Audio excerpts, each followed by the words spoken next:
Good morning near and dear students. आज के session में स्टैंडर्ड 7 से मैथमेटिक्स में हिंदसी अमल ज्योमेट्रिकल कंस्ट्रक्शंस, इसकी जो हमारी प्रैक्टिस सेट नंबर 6 है, मुश्किल सेट नंबर 6 है, उसको देखना है। All in one guide channel में मैं आप सबका खैर मकदम करता हूँ, वेलकम करता हूँ। तो चलिए शुरू करते हैं। ये मैंने आपके सामने एक कथाकट ड्रॉ किया है, एक लाइन सेगमेंट ड्रॉ किया है और ये दूसरा लाइन सेगमेंट आपको देखने को मिल रहा होगा। ठीक है, दोनों लाइन सेगमेंट के रिलेटेड में मैंने कुछ नाम लिखे हैं। जैसे फर्स्ट वाले का नेम है length line segment A B और दूसरे वाले का नाम है लाइन सेगमेंट पी क्यू। इसको आप लोग शॉर्ट में segment A B segment P Q कता ए बी कता पी क्यू भी कह सकते हैं। लंबाइयों की अगर बात करते हैं तो दोनों की लेंथ आपको देखने को मिल रही होंगी 5 सेंटीमीटर 5 सेंटीमीटर। तो यही बातों को अगर मैं इस तरह से लिखूं तो हम लोग कह सकते हैं length A B it is 5 centimetre and length P Q it is again 5 centimetre. दोनों भी लंबाइयों का अगर आप गौर से देखते हो तो दोनों की लंबाइयां मसावी हैं, दोनों की लंबाइयां बराबर हैं, इक्वल हैं। तो वही बात हम लोग इस तरह से लिख सकते हैं, length A B is equal to length P Q. A B की लंबाई और पी क्यू की लंबाई दोनों भी बराबर बराबर हैं। और इस तरह से जब लंबाइयां बराबर रहेंगी, लेंथ्स इक्वल रहेंगे, तो हम लोग बोल सकते हैं segment A B is congruent to segment P Q. ये जो आपको देखने मिल रही होगी साइन, ये आपकी साइन है कॉन्ग्रेंट की या मुतमासिल की साइन है, मुतमासिल की अलामत है, जो आपको ध्यान में रखना है। उर्दू वाले स्टूडेंट्स इसी बात को इस तरह से लिख सकते हैं कि कता ए बी बरा मुतमासिल रहेगा कता पी क्यू, कता ए बी मुतमासिल रहेगा कता पी क्यू। इस तरह से आपको लिखते आना चाहिए। ठीक है, और यही हमारा आज का टॉपिक है, कॉन्ग्रेंस ऑफ सेगमेंट्स या कतात ख़त की मुतमासिलत। ये जो कतात ख़त हैं, ये जो सेगमेंट्स हैं, ये कब मुतमासिल होते हैं और कब मुतमासिल नहीं होते। एक मिसाल की मदद से हमने समझा कि कैसे वो मुतमासिल रहेंगे। जब उनकी लंबाइयाँ मसावी होंगी, जब उनकी लेंथ इक्वल आएंगी तो वो मुतमासिल रहेंगे। दूसरी मिसाल जो आपके सामने आपको देखने मिल रही होंगी, दो लाइन सेगमेंट्स हैं, दो कताते ख़त हैं, दोनों के नाम सी डी और एक्स वाई हैं। लंबाइयों की बात करें तो ये 6 सेंटीमीटर है और ये 5.5 सेंटीमीटर है। तो आप देख सकते हैं कि दोनों की लंबाइयाँ 6 सेंटीमीटर 6 सम और 5.5 सेंटीमीटर 5.5 सम, दोनों भी लंबाइयाँ मसावी नहीं हैं, बराबर नहीं हैं। तो हमें इस तरह से लिखते आना चाहिए, length C D is not equal to length X Y. जब इक्वल टू था तो इस तरह की साइन थी, और नॉट इक्वल टू है, बराबर नहीं है, तो इस तरह की साइन लगा के आपको कट करते आना चाहिए। अब जब लंबाइयां मसावी नहीं है तो सेगमेंट भी आपके कॉन्ग्रेंट नहीं रहेंगे, कताते खत कता भी आपके जो है वो मुतमासिल नहीं रहेंगे। तो कता सी डी ये मुतमासिल नहीं रहेगा कता x Y.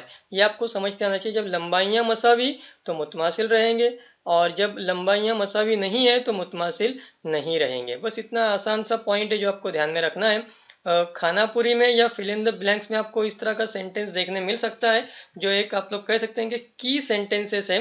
Given line segments are equal in length then they are congruent. कताते खत की लंबाइयां अगर मसावी हों तो कताते खत मुतमासिल होते हैं। लंबाइयां मसावी तो कॉन्ग्रेंट, लंबाइयां मसावी नहीं तो कॉन्ग्रेंट भी नहीं, मुतमासिल भी नहीं। ये आसान सी कंसेप्ट आपको ध्यान में रखनी है।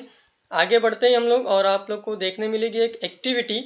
एक्टिविटी में उन्होंने जो फर्स्ट एक्टिविटी दी है जो आपको करनी रहेगी, टेक एनी बॉक्स। आपके घर पर जो भी एक हाथ कोई बॉक्स हो पड़ा हुआ उसको आप लोग लीजिए, और फिर उसके बाद measure the length of each of its edges. और आपको क्या करना है, तो इसके हर किनारे की लंबाई नापना है। किनारा आप लोग समझ सकते हैं कि जैसे यहाँ पर अगर ये बॉक्स है तो ये किनारा है, इसी तरह से ये किनारा है, ये किनारा है, बहुत सारे किनारे रहेंगे। जैसे कुल मिलाकर के आप लोग कह सकते हैं कि 12 किनारे रहेंगे, 12 एजेस आर देयर। हर एक की लेंथ आपको मेजर करना है, फिट स्केल की हेल्प लेकर के, रूलर की हेल्प लेकर के, फिट पट्टी की हेल्प लेकर के।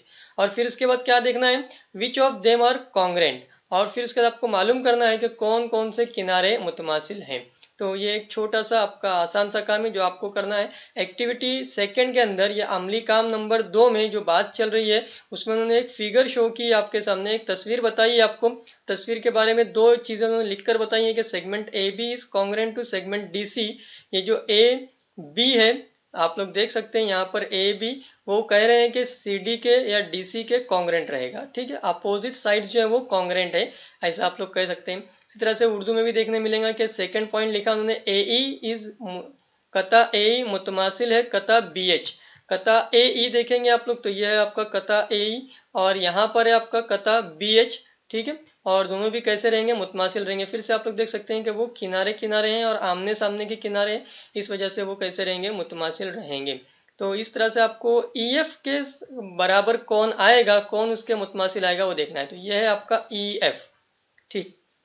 अब ई एफ के मुतमासिल आपका ए डी आ सकता है, ई एफ के मुतमासिल आपका एच जी भी आएगा, ई एफ के ही मुतमासिल आपका बी सी भी आएगा। तो टोटल आपके 3 आंसर इस डैश में आ सकते हैं।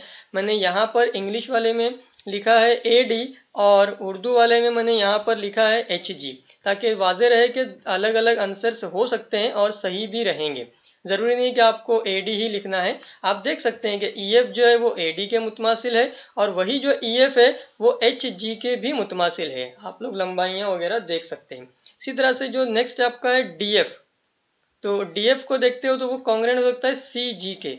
यह है आपका डी एफ यहाँ पर, ठीक है, वो सी जी के कॉन्ग्रेंट हो सकता है। वही जो डी एफ आपका है वो ए ई के भी कॉन्ग्रेंट हो सकता है। वही जो डी एफ आपका है वो बी एच के कॉन्ग्रेंट हो सकता है, मुतमासिल हो सकता है। तो यहाँ पर मैंने इंग्लिश वाले सेक्शन में सी जी लिखा है, और उर्दू वाले सेक्शन में आप देखते हो तो यहाँ पर मैंने ए ई लिखा है। मैंने जानबूझ करके इंग्लिश वाले आंसर और उर्दू वाले आंसर अलग अलग लिखे हैं, ताकि अलग अलग आंसर्स आपके सामने आ सके। तो जस्ट आपको देखना है कि कौन बराबर बराबर हैं, वो आपके कॉन्ग्रेंट रहेंगे। तो ऐसा कोई भी बॉक्स आपको दिया जा सकता है, उसके रिलेटेड में कोई ऐसी एक्टिविटीज़ वगैरह दी जा सकती है। चलिए हम आगे बढ़ते हैं और हम बात करते हैं हमारी प्रैक्टिस सेट 6 मशकी सेट नंबर 6 की, जिसमें आपको इस तरह का सवाल देखने को मिलेगा। Write the names of pairs of congruent line segments, use a divider to find them. इसी तरह से उर्दू में देखने मिलेगा, जेल में दी हुई शक्ल में मुतमासिल कतात खत की जोड़ियां लिखिए। और आगे वो हिदायत भी दे रहे हैं कि तकसीम कार का इस्तेमाल करके मालूम कीजिए। मुझे उम्मीद है तकसीम कार आपको समझ में आ गया होगा किसे कहते हैं। फिर भी हम आगे देखते हैं। आपको इस तरह की शक्ल देखने मिलेगी सवाल के अंदर। इसी तरह से उर्दू वाले हिस्से में आपको इस तरह के, और इंग्लिश वाले हिस्से में आपको इस तरह के डैश वगैरह देखने को मिलेंगे। तो तकसीम कार का इस्तेमाल करते हैं, डिवाइडर का यूज करते हैं, और देखते हैं कि कौन कौन से लाइन सेगमेंट्स या कौन कौन से कताते खत हैं जो मुतमासिल हैं, कॉन्ग्रेंट आते हैं। ठीक है, ये जिसे हमने अब तक इस्तेमाल किया था, इसे आप लोग प्रकार कहते हो, या कंपस, या राउंडर भी कहते होंगे आप लोग इसे। इसी तरह से जो आज हमको यूज़ करना है वो है डिवाइडर, जिसे आप लोग 2 नोक वाला भी कहते हो, या इसी को आप लोग तकसीम कार भी कहते हो, डिवाइडर। ठीक है, तो इस डिवाइडर का यूज़ करना है हमको, और इस डिवाइडर की हेल्प लेकर के हमको फाइंड करना है कि कौन कौन से सेगमेंट्स हैं, कौन कौन से कताते ख़त हैं जो मुतमासिल हैं या जो कॉन्ग्रेंट है। ठीक है, तो हम क्या करेंगे, किसी भी एक सेगमेंट के ऊपर हमारा जो डिवाइडर है वो इस तरह से फैला करके रख देंगे। तो ये इस तरह से मैंने इसको एडजस्ट किया है एम जी तक का डिस्टेंस लेकर के। ठीक है, अब इसमें से N G, G B, G R, G C, G E, G D, जो भी इसके कॉन्ग्रेंट होगा, जो भी एम जी के मुतमासिल होगा, वो दोनों भी आप लोग देखेंगे तो मैच होकर के आपको दिखाई देगा। जैसे वही डिस्टेंस लेकर के जब हम लोग एन जी को देखते हैं तो वो आपको एम जी के बराबर बराबर मैच होता हुआ दिखाई देगा। मैच हो रहा है means this M G and this N G, both of these are congruent. दोनों भी कैसे रहने वाले, मुतमासिल रहने वाले। वही डिस्टेंस को अगर आगे देखते हो तो जी बी पे वो मैच नहीं हो रहा है, means M G N G तो कॉन्ग्रेंट है लेकिन जी बी के वो कॉन्ग्रेंट नहीं है। आगे जाते हो तो जी आर देखते हैं आप लोग, तो ये जी आर आपको देखने मिलेगा, वो मैच हो रहा है, means M G N G and G R, all this 3 are congruent. Okay, ये जी बी कॉन्ग्रेंट नहीं था। इसी तरह से जी सी को देखते हो तो वो भी बड़ा हो जा रहा है, वो कॉन्ग्रेंट नहीं है। और lastly we observe about the G E भी कॉन्ग्रेंट है। टोटल 4 लाइन सेगमेंट्स है, कुल मिलाकर के 4 कताते खत जो मुतमासिल हो गए, M G, N G, R G as well as E G. तो ये 4 आपके मुतमासिल हो गए। ये जो जी डी है ये ऑलरेडी आप लोग देख सकते हैं कि छोटा है, तो ये 4 आपको कॉन्ग्रेंट मिलेंगे। उसके बाद देखते हैं जी बी के रिलेटेड में कि जी बी जितना है उतना ही आपका जी सी की लेंथ आती है क्या। तो ये इस तरह से हम लोग पहले एडजस्ट कर लेंगे। ठीक है, थोड़ा सा आपको उसको एडजस्ट करके जी बी तक का लेना है, और उसको चेक करना है कि जी बी और जी सी, तो जी बी की आपने लेंथ एडजस्ट की, और ये जी सी को देखते हैं आप लोग, तो तो ये आपको कॉन्ग्रेंट दिख रहे हैं, ठीक है, ये आपको कॉन्ग्रेंट दिख रहे हैं। तो एक और पेयर आपको कॉन्ग्रेंट मिलेंगी, that is nothing but G B is equal to और कॉन्ग्रेंट टू जी सी, कता खत जी बी कता जी सी के मुतमासिल रहेगा। ये जो जी डी है ये किसी के भी मुतमासिल नहीं रहेगा, वो सबसे छोटा कता खत है, वो यहाँ पर किसी के भी मुतमासिल नहीं आने वाला है। तो इस तरह से हमको ये सारी बातें यहाँ पर लिखनी है और बात कंप्लीट करनी है। तो इस तरह से हमें देखने मिला कि ये जो आपका एम जी, इसी तरह से आपका N G, similarly G R और जी ई, ये चारों भी आपके कॉन्ग्रेंट आपको देखने को मिले। इसी तरह से जो बाद में और दो हमको कॉन्ग्रेंट देखने मिले थे, जो पेयर हमको देखने मिली थी मुतमासिल की, वो थी जी बी और G C. G B is congruent to G C, तो इनको मैंने चॉकलेटी कलर की हेल्प लेकर के ये इस तरह से शो किया है। तो आपको अब ये बात लिखते आनी चाहिए, जोड़ी जोड़ी में लिखना है कौन कौन किसके कॉन्ग्रेंट है। तो जैसे आप लोग पहले लिखते हो कि this segment M G is congruent to segment N G, तो इस तरह से आपका ये जवाब तैयार हो सकता है। उर्दू में आप लोग लिख सकते हैं कि कता एम जी मुतमासिल है कता एन जी के। ये जो पहली जोड़ी आपको देखने मिलेगी इन दोनों के बारे में मैंने लिखी है। इसी तरह से दूसरी जोड़ी आप लोग लिख सकते हैं सेगमेंट एम जी, वही सेगमेंट एम जी जो है वो किसके कॉन्ग्रेंट था, जी आर के, या जिसे आप लोग कह सकते हैं आर जी के कॉन्ग्रेंट था। तो ये दूसरी जोड़ी लिखी जा सकती है। इसी तरह से तीसरी जोड़ी मैंने लिखी है जी बी और जी सी के रिलेटेड में, जी बी एंड जी सी के बारे में मैंने लिखी है। इसी तरह से चौथी जोड़ी हम लोग लिख सकते हैं जी ई, ये जी ई और यहाँ पर ये जो जी आर है वो कॉन्ग्रेंट थे, ठीक है। ये जी डी जैसे हमने इससे पहले भी बात की कि वो छोटा हिस्सा है, उसकी लंबाई छोटी है, वो कॉन्ग्रेंट नहीं है, वो मुतमासिल नहीं है। हाँ, ये बात है कि ये चार उन्होंने डैश दिए हैं, चार के अलावा हम लोग और दो हिस्से लिख सकते हैं, एम जी एंड ई जी। ये एम जी और ये ई जी, ये दोनों भी कॉन्ग्रेंट थे, मुतमासिल थे, तो इसको भी हम लिख सकते हैं। इसी तरह से एक और हम लोग लिख सकते हैं एन जी एंड ई जी। ये जो एन जी है और ये जो ई जी है ये भी मुतमासिल रहने वाले हैं, तो वो भी हम लिख सकते हैं। तो ये एक आसान सा काम है, जस्ट आपको मैच करते आना चाहिए कि एम जी की लेंथ और एन जी की लेंथ अगर मैच हो रही है with the help of divider, तकसीम कार की मदद से, तो आप कह सकते हैं कि वो आपके मुतमासिल हैं। और अगर मुतमासिल नहीं हो रही तो फिर उसकी जोड़ी किसी और से आपको ट्राई करनी है कि कौन किससे मैच हो रहा है। जो मैच होगा वो आपको इस तरह से लिखते आना चाहिए। मैंने ये एक्स्ट्रा में दो हिस्से लिखा करके रखे हैं, आप लोग साइड में इसको भी लिख करके रख सकते हैं। एग्जाम में दो पूछता है तो दो लिखना है, चार पूछता है तो चार लिखना है, छः पूछेगा तो छः लिखना है। एक आसान सा सवाल आपके लिए है। उसके बाद जो अगला आपको देखने मिलेगा जिसमें आपको इंस्ट्रक्शन है on the line below the distance between any two adjoining points shown on it is equal, hence fill in the blanks. और उर्दू में हिदायत देखने मिलेंगे जेल में दिए हुए खत पर कोई भी दो मुतवातिर नुकात के दरमियान मसावी फासला है, इस बिना पर खाली जगह पुर कीजिए। और आपको इस तरह से देखने मिलेगा, ये आपको उन्होंने लाइन बताई है, उन्होंने खत बताया है। वो क्या कह रहे हैं कि P और Q इन दोनों के बीच का जितना डिस्टेंस है उतना ही डिस्टेंस यहाँ पर भी है P और Z के बीच में, उतना ही डिस्टेंस Z और Y के बीच में। यानी कि हर जगह पर उन्होंने जो डिस्टेंस है, जो लेंथ है, वो बराबर बराबर एडजस्ट करके रखी हुई है, ये आपको ध्यान में रखना है। अब उसके बाद आपको डैश दिया गया है।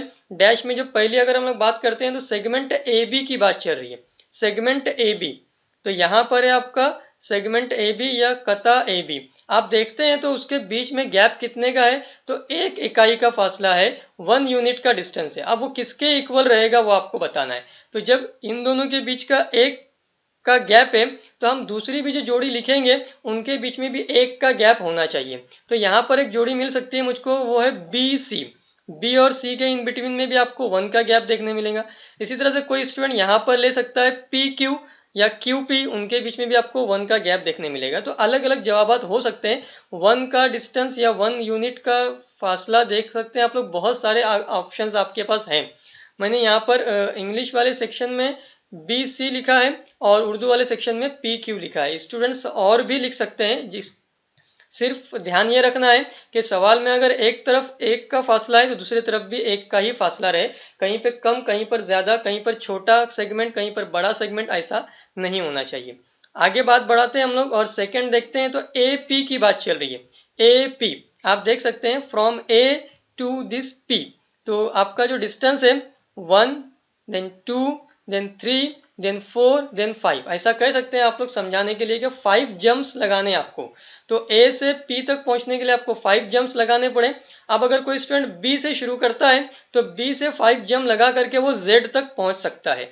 तो ये आपका बी जेड बन सकता है आंसर। इस तरह से अगर डब्ल्यू से कोई स्टूडेंट लेता है तो डब्ल्यू क्यू आंसर आपका बन सकता है। तो इस तरह से ये मैंने बी जेड और ये डब्ल्यू क्यू लिया है। कोई स्टूडेंट कुछ और भी ट्राई कर सकता है, सी से स्टार्ट करके 5 जंप लगा करके वाई तक भी आ सकता है। एनीवेज तो ये आपके दो आंसर रहेंगे। तो ये एक सिंपल हमारा कह सकते हैं कि मेथड हो सकता है कि गैप हमको सिर्फ ध्यान में रखना है। जब एक का गैप था तो इस तरफ भी हमने एक का गैप के हिसाब से नाम लिखे। अब 5 का गैप है तो 5 के गैप के हिसाब से नाम लिखना है। आगे हम लोग बात करते हैं तो सेकंड थर्ड में आपको देखने मिलेगा ए सी। अब ये ए सी 2 का गैप है तो 2 के गैप के हिसाब से मैंने नाम लिखा है ए एक्स। ये ए और ये एक्स बीच में गैप देख सकते हैं आप लोग, 2 का गैप है, 2 इकाई का फासला है। इसी तरह से नाम हो सकता है आपका पी वाई। ये पी और ये वाई दोनों के बीच में भी 2 का गैप है। इसी तरह से नेक्स्ट आपके पास है फोर्थ वन बी वाई।